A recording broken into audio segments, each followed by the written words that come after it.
Hello, welcome to my mini vlog. At ito nga ang nakita ko dun sa kusina ni na pinsan. At hindi ko alam kung ang tawag ko dito ay pestañas. Yan. Ang hitsura. Para siyang butak naman ang hitsura. Aba, papala-pala ang kamay. At ito daw ay kanyang ipiperito para ipatikin sa akin kung ano ang lasa. Ayan, hindi pa masyadong mainit yung mantika guys nung kanyang ilagay, pero yan, pinaglagayan na niya. At aming matry kung ano nga ang lasa nito. At pasensya na at maraming sakyang dumaraan. Ipiperito na natin habang may niluluto pa rin sa dun sa kabila. At ilagyan na ng konting asin. Halo-halo at matutuok. Ayan, at habang hinahalo-halo niya, ay ako naman ay na dito naghihintay.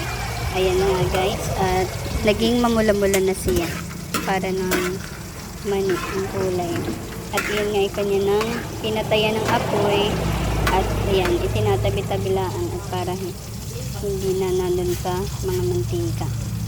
Ayan, ang kanyang itsura.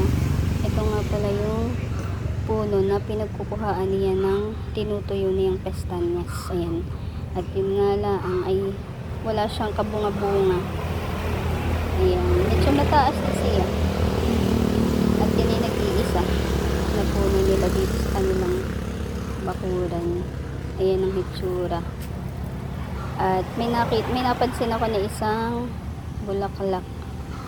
Ayun. Ito yung warian. Ayan. Yan yung kanyang bulaklak at aking aabangan kung anong magiging hitsura ng kanyang bunga. Ayan. Yan ang kanyang hitsura ng puno ng pestañas. Malaki na siya. At kahit nga sa painitan ay aking ipinakita. Yan ang kanyang dahon. Parang yung 5 fingers ang dahon ng kanyang